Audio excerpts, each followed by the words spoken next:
శ్రీ బాల త్రిపుర దేవి కుంకుమార్చన యాగంలో పాల్గొనండి. సర్వ కష్టాలు తొలగి శుభ ఫలితాలు పొందండి. నమస్తే, సుమన్ టీవీకి స్వాగతం. వైష్ణవి హత్య కేసు అంతా బాగా వైరల్ అయిపోయింది. ఒక గర్భిణిని భర్త అంత దారుణంగా చంపడం వెనకాల ఏమన్నా దోషాలుంటుందా అనేది ఒకసారి గురుగారిని అడిగి తెలుసుకుందాం. ఇవన్నీ మనతో వివరించడానికి ఉన్నారండి ప్రముఖ జ్యోతిష్యులు, సంకల్ప మందిర్ నిర్వాహకులు బ్రహ్మశ్రీ నందిబట్ల శ్రీహరి శర్మ గురుగారు ఉన్నారు. వారితో అడుగుదాం. నమస్తే గురుగారు. వాగర్థావివ సంపృక్తౌ వాగర్థ ప్రతిపత్తయే జగతః పితరౌ వందే పార్వతీ పరమేశ్వరౌ ఆదిత్యాయ చ సోమాయ మంగళాయ బుధాయ చ గురు శుక్ర శనిభ్యశ్చ రాహవే కేతవే నమః.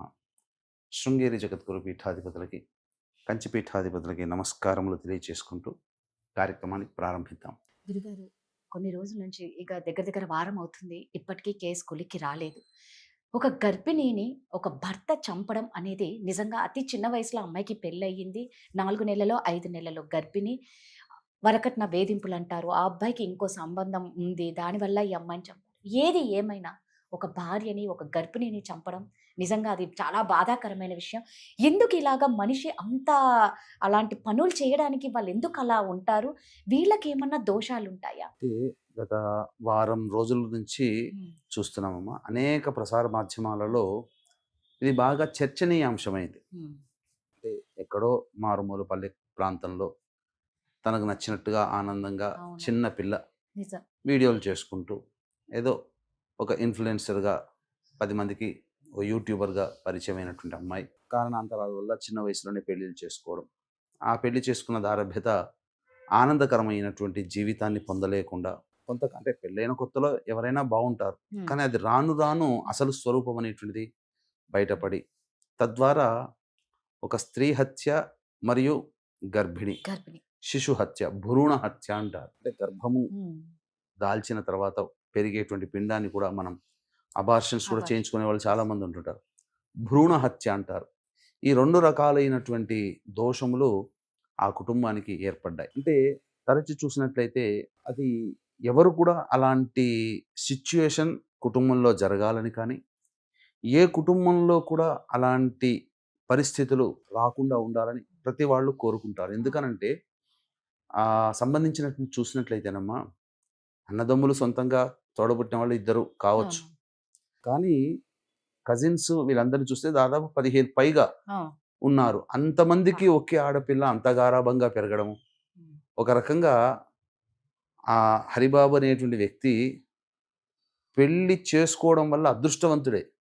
ఎందుకనంటే తెలంగాణలో ఒక సామెత ఉంది, బండెడు చుట్టరిక ఉన్న బామర్ది లేని సంబంధం చేసుకోకూడదు అని. అది ఒకప్పటి మాట, ఇప్పుడు కాదు. అంతమంది బావమరుదులు ఉండి ఒక్క అమ్మాయిని అంత గారాబంగా చూసుకున్నప్పుడు అసలు ఇక్కడ బావగారిని అంటే విష్ణువుతో సమానంగా చూస్తారు తెలంగాణ ప్రాంతంలో. అల్లుడు అన్నా, బావన్నా, ఎంత గొప్పవాడైనా కానీ, ఎంత మామూలు స్థితిలో బావ ఉన్నా చాలా ప్రేమగా చూసుకుంటారు. అంతటి అదృష్టాన్ని జీవితాంతం పొందాల్సినటువంటి వ్యక్తి కొన్ని కారణావేశముల వల్ల ఆవేశంతో తనకి నిర్ణయం తీసుకోవడం, ఆ అమ్మాయిని తన సొంత ఇంట్లోనే హత్య చేయడం, భ్రూణ హత్య కూడా చేయడం, ఇవన్నీ జరిగినటువంటి కారణాంతరం వల్ల చూస్తేనమ్మా, కుటుంబంలో ఖచ్చితంగా దుర్మరణాలు ఉండి తీరుతాయి. అంటే టీవీ జర్నలిస్ట్గా మీకు కొన్ని వాళ్ళ ఫ్యామిలీలు తెలిసి ఉంటాయి కదమ్మా. అంటే నాకంటే బయట వాళ్ళ గురించి, వాళ్ళ ఫ్యామిలీ గురించి నాకంటూ ఏమీ తెలియదు. అంటే మీకు వచ్చిన సమాచారం ప్రకారము ఈ అమ్మాయి కుటుంబంలోనైనా కానీ, అబ్బాయి కుటుంబంలోకైనా కానీ ఏవైనా మర్డర్స్ కానీ, దుర్మరణాలు కానీ ఏమన్నా జరిగాయమ్మా? అంటే ఒక వీడియో రిలీజ్ అయింది గురుగారు. అందులో ఏమంటుందంటే, అమ్మాయి వాళ్ళ అమ్మనే సంథింగ్ ఎవరో మాట్లాడారు, ఈ బంధువులే. ఆల్రెడీ ఈ హరిబాబు వాళ్ళమ్మ వాళ్ళ నాన్నను చంపింది అనేసి, కానీ అది సహజ మరణం లాగా చిత్రీకరించినారు. అంటే అంత గయ్యాలి అనేది వచ్చింది. మరి భగవంతుడికి ఎరుక అవన్నీ దాని వెనకాల ఉన్న నిజాలు.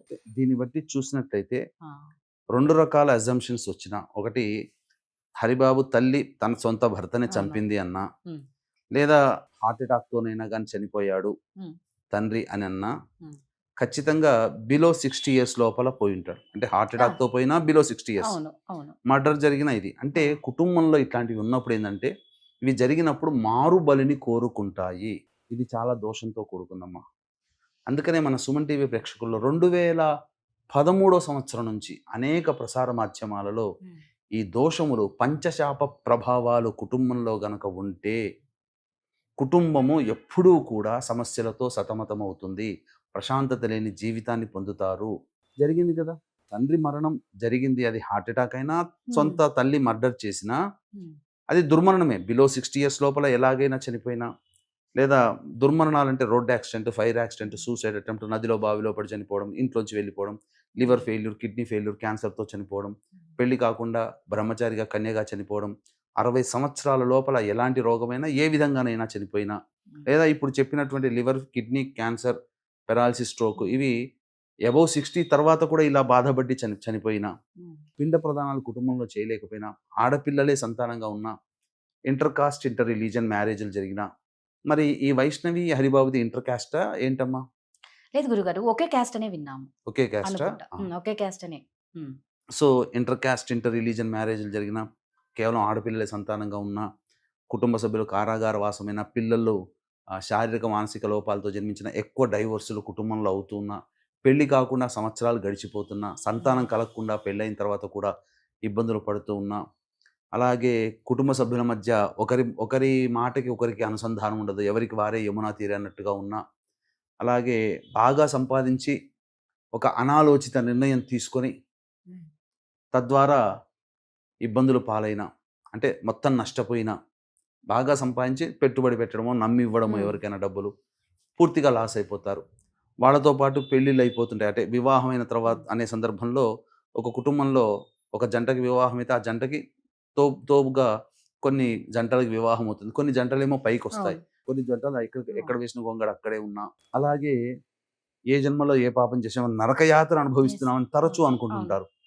అట్లాంటివి పెద్దవాళ్ళు తరచూ కలలోకి వస్తున్నా, చనిపోయిన వాళ్ళు దగ్గర కుటుంబీకులు, స్నేహితులు తరచూ కల్లోకి వస్తున్నా, ఇంటి గోడలు క్రాక్స్ వచ్చినా, జిల్ల పురుగులు, బొద్దింకల బెడద ఎక్కువగా ఉన్నా, స్త్రీ హత్య, గోహత్య, బ్రాహ్మణ హత్య, పిల్లిని చంపిన, పాముని చంపిన, అబార్షన్స్ చేసుకుంటారు చాలామంది.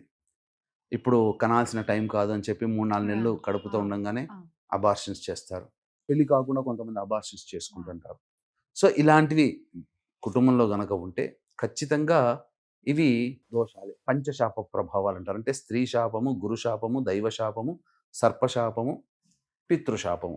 ఏంటంటే ఈ దుర్మరణాలు జరిగినాయంటే, ఈ ఒక దుర్మరణం కుటుంబంలో జరిగితే అక్కడితో మనం ఆ పరిహారం కనుక మనం చేసుకుంటే, దుర్మరణం తాలూకు పంచదోష నివారణ, పంచశాప నివారణ జరిపించుకుంటే ఆ దోషం తాలూకు అక్కడికి ఆగిపోతుంది.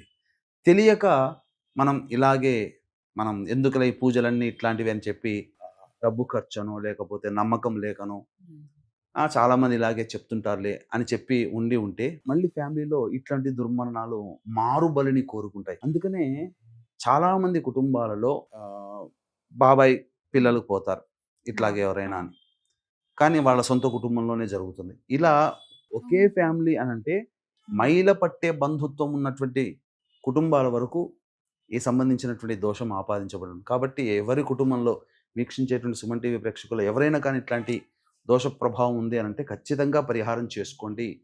మీ భవిష్యత్తు తరాలకి రాకుండా ఉంటుంది.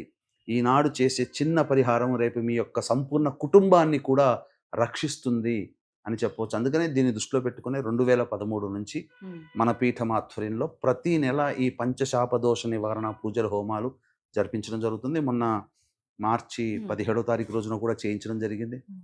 అలాగే ఏప్రిల్ 17వ తారీఖు రోజున కూడా, వచ్చే నెల ఏప్రిల్ 17వ తారీఖు రోజున కూడా చేయించడం జరుగుతుంది. కాబట్టి ఎవరైనా అవకాశం ఉన్నటువంటి వాళ్ళు ఇలాంటి దుర్మరణ, ఒక వైష్ణవి కేసు అనేటువంటిది ఇటువంటిదమ్మా.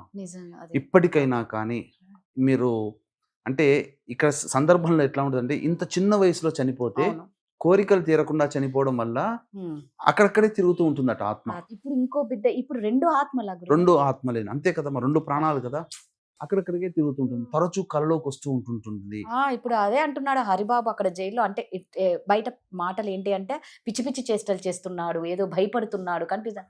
అంటే ఇది లా పరంగా, మామూలుగా సైన్స్ పరంగా ఏమంటారు, ఇవన్నీ డ్రామాలు, అంటే బయట అంతా ఇవన్నీ డ్రామాలు అంటున్నారు. మరి అది ఎంత వాస్తవం కావచ్చు, అభూత కల్పన కానీ కావచ్చు. ఆత్మ మాత్రం ఘోషిస్తూ ఉంటుంది. ఖచ్చితంగా. ఎందుకంటే ఆమె కనీసం ఒక 70-80 సంవత్సరాలు జీవించాల్సిన వ్యక్తి లేదు, కదమ్మా. అవును, చాలా చిన్న వయసు కదా చాలా చిన్న గురుగారు. వయసు, 18-19 అదే ఏళ్ళకి. అంతే. ఈ అబ్బాయి వీడు చంపేసేసాడు, దుర్మార్గుడు. ఉమ్, చంపిన ఇది దుర్మార్గమే ఒక రకంగా, నిజంగా అవును. సైకోయిజంతో. Yes, అవును. అంటే ఒక ప్రేరణ, అంటే ఆ ఎంత గొప్ప చదువుకున్న వ్యక్తి కూడా ఉమ్, ఎలా ఉంటుందనంటే కొన్ని సందర్భాల్లో తను ఏం చేస్తున్నారో తెలియకుండానే ఇవి అంటే ఇవి ప్రేరేపణ జరుగుతుంటాయి, మారుబలిని కోరుకుంటాయి. తండ్రి దుర్మరణం ఉమ్. అట్లాగే తన తరానికి వచ్చేసరికి తన కట్టుకున్న భార్యని చంపాడు కదా. తన రక్తమే లోపల ఉండేది ఆ బిడ్డ. ఆ, ఇలా. అలాంటిది. కాబట్టి ఆ విచక్షణ జ్ఞానాన్ని కోల్పోతారు. అందుకనే ఇప్పుడు చాలా మంది కుటుంబాల్లో మర్డర్స్ జరిగినా, మర్డర్స్ చేసినా వాళ్ళ కుటుంబంలో ఖచ్చితంగా ఈ పంచశాప దోష ప్రభావం అనేటువంటిది ఉంటుంది. తరతరాలకి ఆ దోషం. ఇప్పుడు పరిహారం తప్పకుండా ఈ వైష్ణవి తల్లిదండ్రులు చేసుకోవాల్సిందే, ఉమ్, ఆ అబ్బాయి చేయాల్సిందే. ఉమ్. తర్వాత తర్వాత బ్రతికుంటే బ్రతికుంటే ఏమైనా అమ్మాయికి న్యాయం జరగాలనే ఆ భగవంతుణ్ణి కోరుకుంటున్నాము. గురువు గారు చెప్పినట్టు నిజంగా ఇలాంటి దోషాలు ఎవరికైనా ఉంటే మాత్రం ఖచ్చితంగా కింద కనిపిస్తున్న నెంబర్కి కాంటాక్ట్ అవ్వండి, చక్కగా పరిహారాలు చేయించుకోండి. ధన్యవాదాలు గురుగారు. సర్వం శ్రీ ఉమామహేశ్వర పరబ్రహ్మార్పణమస్తు.